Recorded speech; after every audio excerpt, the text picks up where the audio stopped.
Hello everyone, we're back with the third installment of Dragon Ball Z Rewrite. It's been a while. Unfortunately, my phone had some issues which contained all my renders and editing. I had already edited this video halfway through, but at first I thought I could repair it, but because it was quite old, there's literally no hope. So I've waited until now to restart Dragon Ball Rewrite Part 3 in case there was any hope. And yeah, I wrote this like months ago, so yeah, it's been far longer. But alas, I had to deal with it. So I re-edited and re-downloaded all of the renders, and now we're here. This is part 2 of the Saiyan Saga. If you checked out the first part, the Raditz Saga, and the training before this, I highly recommended doing so before watching. But yeah. This part will be going into the Saiyan Saga, as we see how the Z Fighters hold up against the Saiyans and if their training was worth it. So stay tuned, as the fighters have found ways to grow in more than just power. And I realized that I made it way too long, so I split it into 2 parts. But because it's been so long, I decided to just make a super video, to give you guys something after so long. So yeah. Side note: this series was created before Totally Not Mark's own rewrite of Dragon Ball Super. While I will be going into Dragon Ball Super as the series goes on, this series is formatted more as a what if / story, but I will explain why events change it every now and then. Alright, that's all. So, this is the weakling group that's here to, I presume, battle a Saiyans. Oh, cute. Vegeta says mockingly. Nappa then turns on the scouter to scan their power levels. That's it? Most of you lowlights aren't even at a power level of 400, while the Namekian is barely 800. Nappa says, laughing out loud. Nappa, don't rely on those scouters, Vegeta says as he takes his off. They can manipulate their power level at will. Nappa is confused but just follows his prince's orders. Nappa, send in the Saibamen. Let's see if this group is even worth our time, Vegeta orders. As you say, Prince, Nappa replies before kneeling down, pouring green liquid into the soil. What's he doing? Yamcha asks, a sweat dropping. Suddenly, the ground sprouted out weird green alien men. The group are kinda weirded out by this, but then Nappa ordered them to attack the Avengers of Earth. The group get ready into a battle stance. At first, Krillin was gonna step forward, but then Yamcha intervened. Don't worry, Krillin, I got this, Yamcha says confidently. But Yamcha, I can't... But it's cut off by Yamcha who says, you already died once, Krillin, meaning you can't be revived again by the Dragon Balls. Let your buddy Yamcha handle these chumps. Don't let your guard down. You don't know what they're capable of, Piccolo says wearily. Yamcha nods before cracking his neck and rushing off into battle. The Saibamen and Yamcha then disappear from sight. I can't see what's happening, Gohan says, unable to see the battle. You idiot. Don't rely on your eyes. Remember what I taught you. Sense their ki instead. Everyone else is doing it. Gohan looks around, realizing that Piccolo is right. He then closes his eyes and concentrates, trying to sense their ki instead. It takes him a little bit, but he's able to get the hang of it. I can see it, Mr. Piccolo, Gohan says in concentration. Good, Piccolo says, still watching the battle. He punches one in the gut, making him spit out saliva, then spinning around and kicking another in the face, breaking his nose. 2 rush at him from the side, but he dodges back, grabbing their heads and smashing their faces together. 3 Cybermen decide to tackle Yamcha all at once, but then Yamcha appears beside them and punches them multiple times before they can even react, knocking them down. The other Cybermen then begin to stand back up, now looking in fear at Yamcha. He smirks, with Nappa ordering them to attack him all at once. The Cybermen, in fear, still oblige as they all rush at him together. Yamcha is surrounded but isn't worried at all as he fights all of them at once, knocking them out one by one. He then stands in the middle, triumphantly. That's all you got? You gotta do better than that, Yamcha boasts. Yamcha, look out! Krillin yells. The Saiyan smirk as Yamcha turns around only to be bear hugged by one of the Saibamen, who's waiting for the perfect time to strike. I've dealt with plenty of surprise attacks during my training. This won't stop me, Yamcha yells out. But how? Each Cyberman at a power level of 1,200. The same as that weakling Raditz, Nappa says, in shock. That weakling? Piccolo says in stupor, grimacing as a sweat drop falls. Yamcha rips the Cyberman off of him before throwing him in the air.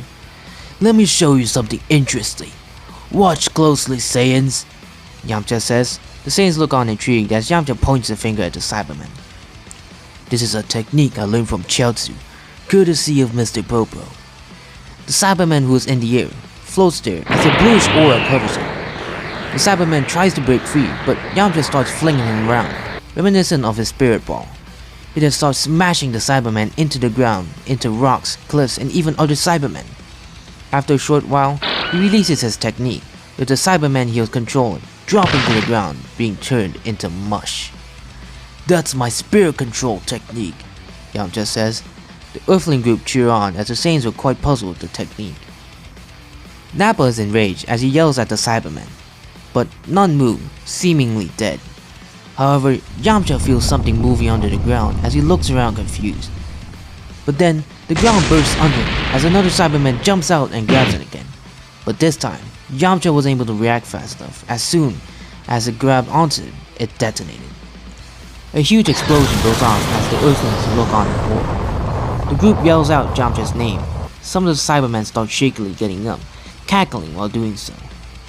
Ha ha ha, it seems that your friend over there was turned to dust, Vegeta mocks them. But suddenly, a pillar of light blasts away all the dust and smoke. I'm sick of surprise attacks, Yamcha screams out. Everyone present was in shock, with Yamcha sustaining some bruises and scuff marks, but otherwise fine. Vegeta is surprised as he scans his power level again. What? It shot up again? It's now 3,560. Vegeta says, while Nappa looks surprised at that statement. Yamcha then gets in a stance with the Earthling group, recognizing it immediately. Ka-me-ha-me. Yamcha chants as a blue orb of ki gathers in his hands. The Cybermen look on in fear as he finishes. Ha! Thrusting his hands forward as a giant blue beam engulfs the Cybermen, immediately vaporizing them, and even reaching the Saiyans who just stand there, tanking the blast. The dust settles as it shows that there weren't any traces of the Cybermen, and that the Saiyans were fine. Yamcha walks back to the group as they cheer at his victory. Quite impressive for an Earthling. Nappa, you up for a battle? Vegeta asked. Oh yeah, my blood has been pumping ever since I got here. Time to crush these bugs and show them the power of Nappa the General, Nappa says as he walks forward, cracking his knuckles, trying to intimidate them. The group once again get into a battle stance, but this time, Piccolo walks forward. I'll get this brute handled, Piccolo says, while throwing off his turban and cape, and cracking his neck. The two adversaries power up and rush at each other, clashing fists. They then disappear and flash into the air, deciding to fight mid-air, each blow sending shockwaves through the air. The group watch on in awe at the power display as the sky is covered with shockwaves, explosions, and beams of light. The two battle for a while, however, something is clear. Piccolo is overpowering Nappa. Damn it! How are you stronger than me, you damn Namekian? Nappa yells out angrily. Told you not to underestimate us, Piccolo says, continuing the battle. He also wonders why they keep calling him a Namekian. As the battle rages on, Nappa is getting more and more frustrated at how he's unable to hit Piccolo at all. What? Can't hit me, meathead? Piccolo mockingly asks. Nappa is enraged at this and starts fighting more sloppily. The Earthling group cheer on Piccolo as he starts beating on Nappa more and more. Tien glances over at Vegeta, wondering what he's doing and why he hasn't attacked yet. He sees the prince also watching the fight, his face expressionless. These Earthlings are stronger than we thought. They were holding back their power somehow, Vegeta says in his mind. He turns on his scout and scans Piccolo's power level again. I see. Piccolo's power level is at 7,000, above Nappa, who's at 6,000. However, Nappa hasn't shown all of his power yet. He then turns to the group watching, who increased their power to the maximum in order to keep up with the battle. Tien is at 4,500, Krillin is at 4,260, Yamcha is at 3,560, Chaozu at 1,500, and Gohan at 1,000.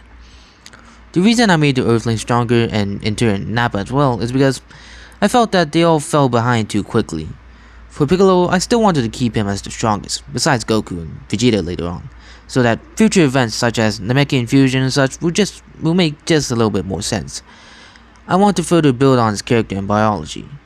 As for the rest, despite Kami being the creator of the Dragon Balls, which automatically makes him one of the most important characters, I saw him as really lacking as the world of Dragon Ball at the time. So I improved these aspects. I gave Popo the teacher role because he was the attendant of the previous Guardian of the Earth, and taught Kami as well as giving him an experience. While Kami will be more of a spiritual guide to the Z Fighters. This will give sense to the lack of involvement of Kami with the Z Fighters, and I also wanted to bring in some non-canon material as I think it gives more sense to increase their power level while still somewhat making sense. I mean, Dragon Ball is pretty wacky. The time chamber is already a whole nother dimension, so I felt like stuff like the Pendulum Room wasn't too far-fetched. Now, as for Nappa, I felt that despite being an elite, he was far too weak compared to Vegeta, but more so King Vegeta. I get that they're the peak of Saiyans at the time, but to be fair, they're above everyone while the gap between elites and low classes were only around 2,000. I mean, if Bardock, pre-retcon, was able to match King Vegeta's power level, it's safe to make Nappa a little bit stronger. I also still wanted to make him to be a challenge to the Z Warriors, but this doesn't mean I'm turning Nappa good or anything. So, sorry to the 5 Nappa fans out there. Also, if it seems like I'm removing more comedic elements of Dragon Ball, it's still there. I'm just not gonna focus on it as much unless they're important to the story. Just know that while some funny moments are no longer present, others will take their place. Vegeta smirks. It's still not enough to worry him. Nappa's blown back as he pants, being tired. Honestly, I'm quite disappointed, Piccolo says, flying down to his level. Why you? Nappa, stop holding back, Vegeta yells out at him. Nappa looks at him confused but then grins. Alright then. I never expected to use my full power on low-life runs like you. But be glad that you're gonna witness the great power of Nappa. Not many get to see this or survive to tell the tale, Nappa says before ripping off his Saiyan armor and powering up. His muscles bulk up considerably as veins pop out of his body. What? He's as strong as... No, he's stronger than Piccolo now. Tien yells out to the group in shock. That power, it's like what Master Roshi uses, Krillin says, a slight drop in fear. The rest of the group grimaces, hoping Piccolo will be able to handle him. Nappa finishes powering up and immediately blasts forward at Piccolo, sending a devastating gut, making Piccolo spit out saliva. He then starts pummeling Piccolo with multiple blows, the latter trying to block it. However, he's unable to keep it up much longer, as Nappa breaks through and punches his face, sending him flying into the forest. Piccolo quickly gets back up, his face bruised, but immediately sees Nappa diving towards him. He rockets up and meets him halfway, clashing blows once more. But this time, the fight is in Nappa's favor, as he now overpowers Piccolo. Nappa, using his full powers, now at a power level 7,500, Vegeta says in his mind. Piccolo luckily is still able to keep up in speed, but he isn't able to take advantage of him, due to his anger being under control now. Piccolo will have to play smarter, since he's still a much better fighter. The fight rages on once more as both fighters get more and more beat up. Nappa groans in frustration, as even though he's stronger, Piccolo is still giving him a hard time. He blasts Piccolo away, with both settling down, wondering what their next moves will be. Nappa then looks down towards the Earthling group.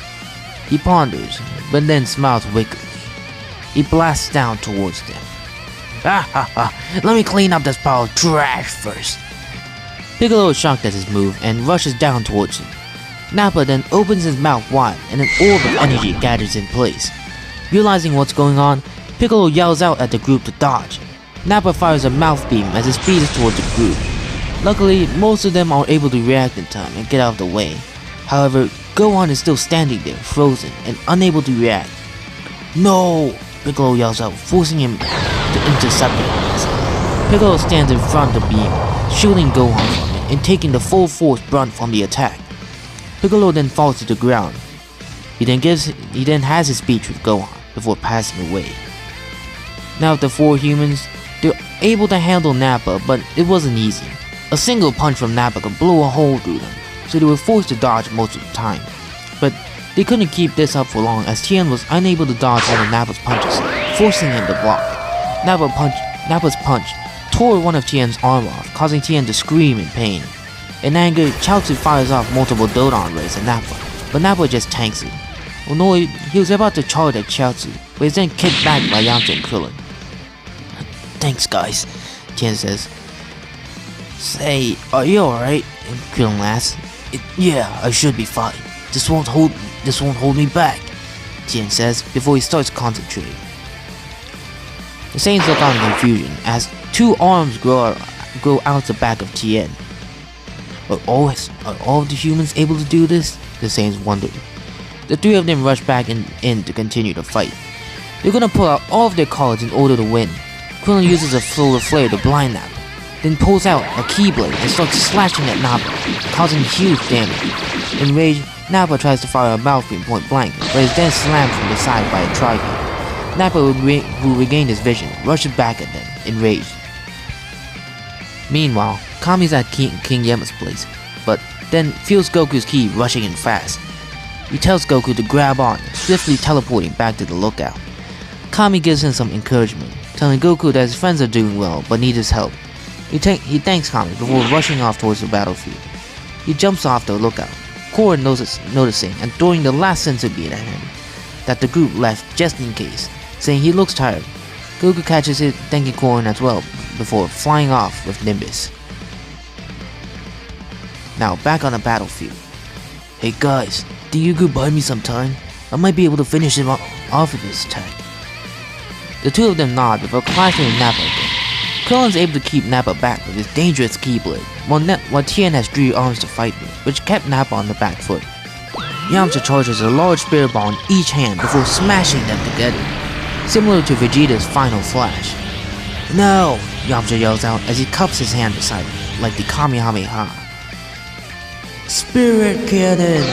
Yamcha yells out before firing a pure white beam of energy. Tien and Krillin leapt out of the way, leading Nappa to face the beam head-on. He smirks, thinking that will be fine. What? A power level of 10,680? Vegeta thinks before yelling, Nappa! Dodge! Nappa looks at Vegeta in confusion, but obliges as he moves out of the way, getting his shoulder burned by it. Nappa laughs, thinking he dodged it, but then Vegeta tells him to move out of the way again. Nappa asks why, but then sees the beam start curving around back at Nappa. Nappa starts flying away, but the white beam starts chasing him. Nappa thinks about what to do, but then he has an idea. He starts flying towards Yamcha, aiming to hit Yamcha with his own beam. Yamcha panics as he tries to move it away, but unfortunately he wasn't fast enough, as he was about to be engulfed by his own attack. Tien rushes towards Yamcha at full speed, tackling him out the way. Tien, no! Yamcha, Krillin, and Chaozu yell out, checking to see if he's okay. However, nothing was left by the attack. Enraged, Yamcha and Krillin charge in at Nappa. Due to Krillin's prior attacks, Nappa is pretty injured and isn't in good condition to fight. So Yamcha and Krillin beat on him. Because Piccolo is dead, there will be no Dragon Balls. If with no Dragon Balls, Tien can't be revived as well. Krillin performs a solar flare, blinding Nappa. Yamcha and Krillin then charge the most powerful beams of energy and fire at Nappa. Nappa, not knowing what's gonna happen, tries to move out of the way, but Chaozu is able to use his psychic powers to hold Nappa just enough to where he's consumed by the beam of energy. Nappa is shown right after, barely standing, showing his resilience. However, it was the end of him. Gohan, enraged by all the death, gets a massive boost in power and rushes at Nappa, pummeling him. He then fires a Masenko, blasting him away. Nappa is sent flying into the air before plummeting towards the ground, right beside Vegeta. Vegeta, help me, Nappa mutters, barely lifting his head up. Vegeta looks at him and scowls before saying, I have no use for weaklings. After that, he blasts Nappa into dust, shocking the group. Now then, playtime's over, Vegeta says menacingly. The remaining fighters cower in fear as they now have to face Vegeta, but then they sense a higher power coming towards him. It was Goku! Krillin yells out in joy. Soon after, Goku lands on the battlefield, scouting out the area. He sees Piccolo lying on the ground and then looks at the group. Where's Tien? Goku asks. He's dead, Krillin says, while looking at the ground with tears in his eyes. Goku grips his fist, a calm fury on his expression. Everyone, leave Vegeta to me, Goku says. The group nod before carrying Piccolo's body. Krillin flings a centipede towards Goku. They were supposed to use these, but everything just happened too fast. Goku nods and thanks Krillin while stuffing it in his pocket. The others fly off and leave Vegeta to Goku. Krillin gives Yamcha a centipede while eating one of his own, making their wounds heal up. Hey man, look, it wasn't your fault. I know that, but still, it was my own attack that killed him. How am I supposed to look Goku in the face after that? Yamcha says shakily. Look, you're a tough guy, Yamcha. You always stood up even if the situation was dire. I'm sure everyone would understand. Heck, I'm sure Tien would, Krillin says, trying to cheer his friend up. Yamcha sniffles. I guess you're right, Krillin. Hey, no problem, dude, Krillin replies. Well, I hope Goku can beat Vegeta, Krillin says. Maybe we shouldn't go too far. We should watch the battle in case he needs our help, Yamcha says. The group nod and decide to lay low behind some rocks and observe the battle. Meanwhile, Goku flies in the opposite direction of the group, with Vegeta following. They land on two rocks, with Vegeta trying to engage conversation, but Goku just stays silent, glaring at him with determination. The both of them get into a battle stance before rushing at each other at breakneck speeds. The group were amazed by the speed of their fight, barely keeping up, but still noticing something. Goku, while strong, isn't faring too well against Vegeta. Well, Goku has to have some kind of super awesome power he got from his training, right? Yamcha says, hoping his prayers will be answered. Luckily for him, Goku actually did, as every now and then he'd flash red and his power doubles for a brief moment. The fight goes on for a while, with both sides getting equally damaged by their opponents. Goku briefly uses his new technique, the Kaioken, every now and then, but it still wasn't enough. At some point, he thinks about using a Kaioken times 3, with King Kai warning him not to use it. However, Goku doesn't comply. He uses Kaioken times 3 and deals heavy damage with it, socking Vegeta in the jaw before powering down, his body aching from it. It seems like times 3 is still too much for him to handle. Vegeta, who is sent flying away, catches himself and wipes his mouth, but notices. Blood! My noble blood spilled by the sheer luck of such trash! No, I will not allow this to stand! I cannot allow this to stand! Your insolence just cost you this world! I'll blow it all to pieces, and there's nothing you can do to stop me! He's gonna what? Goku says, shocked. Vegeta then flies into the air and gets into a stance. He then begins charging up a ball of energy, with his aura crackling with purple energy. Vegeta cackles, his eyes bloodshot, and tells Goku that he can dodge, but his planet will be obliterated. This forces Goku to respond with his own power, going into Kaioken times 3 and charging up his iconic Kamehameha, with Vegeta his gallant gun. This then culminates with Goku and Vegeta doing their soon-to-be iconic beam clash. Oh no, this is really bad. Did Goku stop this? Krillin says, the pressure from both Saiyans being felt across the world. It's hopeless! There's no way you can stop my gallant gun!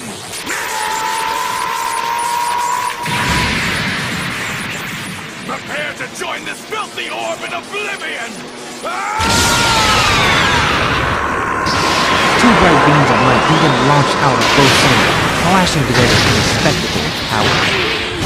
At first, both sides were even, but then Goku decides to push himself even further beyond. Impossible! This blast is exactly like my kind of gun!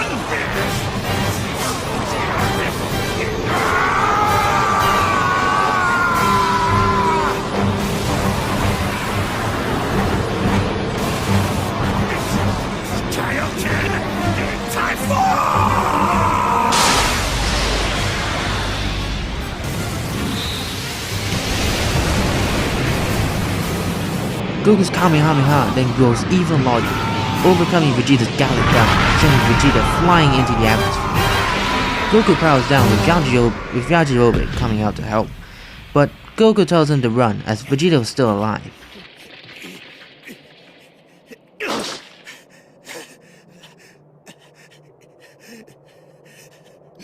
Vegeta moves out the way, barely escaping the beam as it flies into space. He thinks about using his Great Ape, which he despises, but he has no other choice.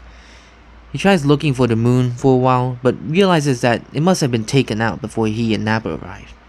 So he decides to create his own artificial moon, which will drop his power a bit, but will dramatically increase his power level afterwards. He lands back on the ground and creates an artificial moon. He yells out burst open and mix before starting to transform, his power increasing tenfold as Vegeta cackles in a deep voice that Goku won't be able to stop his Great Ape. Goku is shocked, but then has a revelation that he's the monster that killed Grandpa Gohan. But he can't think about that right now, as he has more important matters to attend to. Realizing he's out of energy, he consumes his senzu bean given by Krillin and heals himself back up, also giving himself a small Zenkai boost. He then tries to fight Vegeta, but it was no use. He was able to blast his eyes out, which severely angered the ape, and with Goku out of energy from constantly using Kaioken to barely dodge Vegeta's attacks, Vegeta grabs hold of Goku and starts crushing Goku in his hands, making it slow and agonizing for him. Realizing this, the group watching immediately decided to act as they meet Yajirobe and formulate a plan. Gohan and Yamcha distract Vegeta while Krillin will try to cut off his tail. Gohan yells out to let go of his dad while Yamcha uses his spirit ball to swing it around him. Krillin launches a destructible disc, but Vegeta jumps over it. Vegeta laughs, thinking that once he crushes Goku, he'll kill the rest, but then Yajirobe cuts off Vegeta's tail, making him de-transform. Livid, Vegeta rushes at Gohan and Yamcha, beating down on him. Vegeta snaps Yamcha's ribs and wails on Gohan merciless, trying to make it as painful as possible for Goku's kid. Yamcha, who is in severe pain, vows to not let anyone else die and rushes at Vegeta. Goku calls over Krillin and performs the Spirit Bomb and transfers it to Krillin. Damn it, if only I had another Senzu Bean left, Krillin thought, as he now has to hit Vegeta with the attack.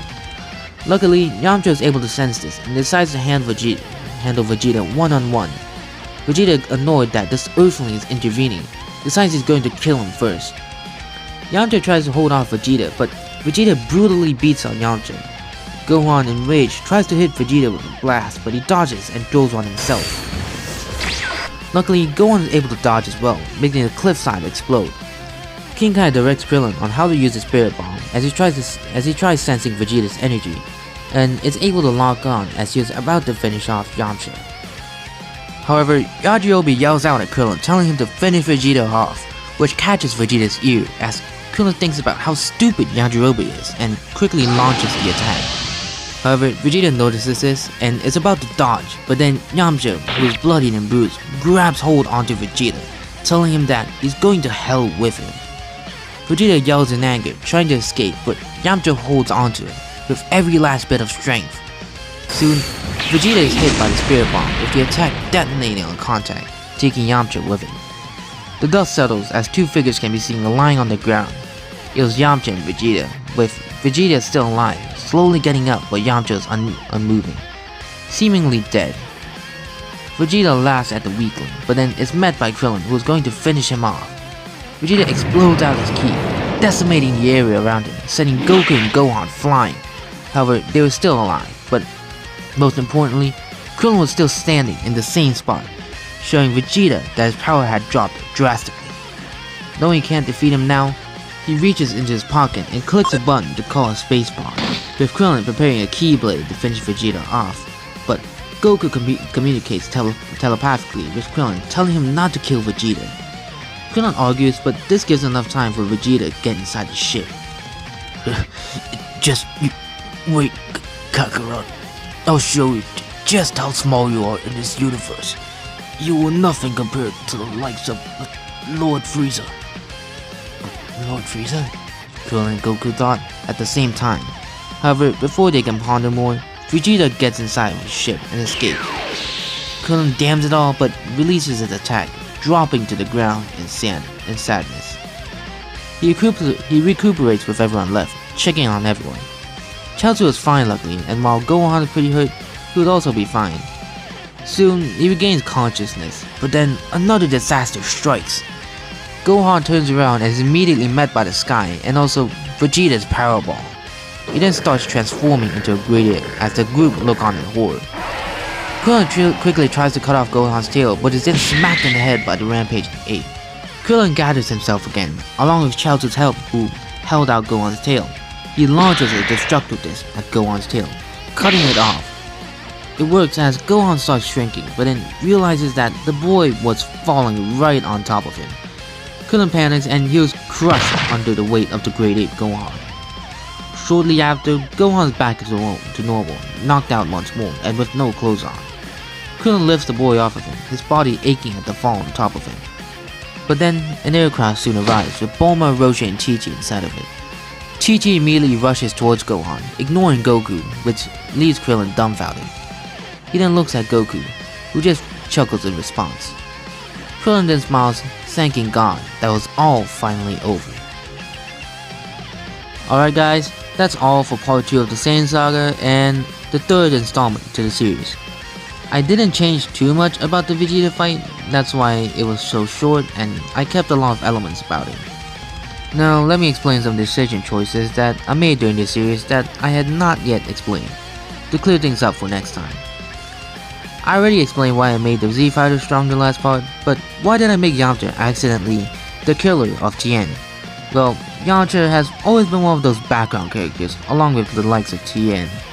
Now, Yamcha has sort of a good reason to be in the background, especially in Dragon Ball Super, but Tien really doesn't. He just gets absolutely screwed over in Dragon Ball Super, but I wanted to change that. I wanted Yamcha to have some character growth, which will allow me to expand his character more, as well as keep his character more relevant. Despite technically not being his fault, the weight of killing one of his friends will definitely haunt him, and will make him take on the role of one of the Earth's guardians more seriously. Now, I won't make him another Tien or something who trains 24/7, and make that his personality. No offense to Tien of course, but I do want him to stay consistent from now on. You will definitely see more of his growth in the later parts, so you just have to wait as we explain along the way. As for Tien, well of course, you know what's gonna happen. King Kai. It's the same as the original along with Yamcha, but with one difference that will definitely boost his relevancy. I don't really need to explain, right? Just wait after that. I also kept Piccolo's death relatively the same to give incentive to find Namek of course. And now, the biggest elephant in the room. Chaozu. He's alive. You see, telekinesis was one of the abilities left quite unexplored, and I believe Chaozu has potential with that prowess, just not with King Kai. I did say I wanted everyone to be more relevant, and with Tien's death on the little guy's mind, you know what that means. Find out next time on Dragon Ball Z Rewrites.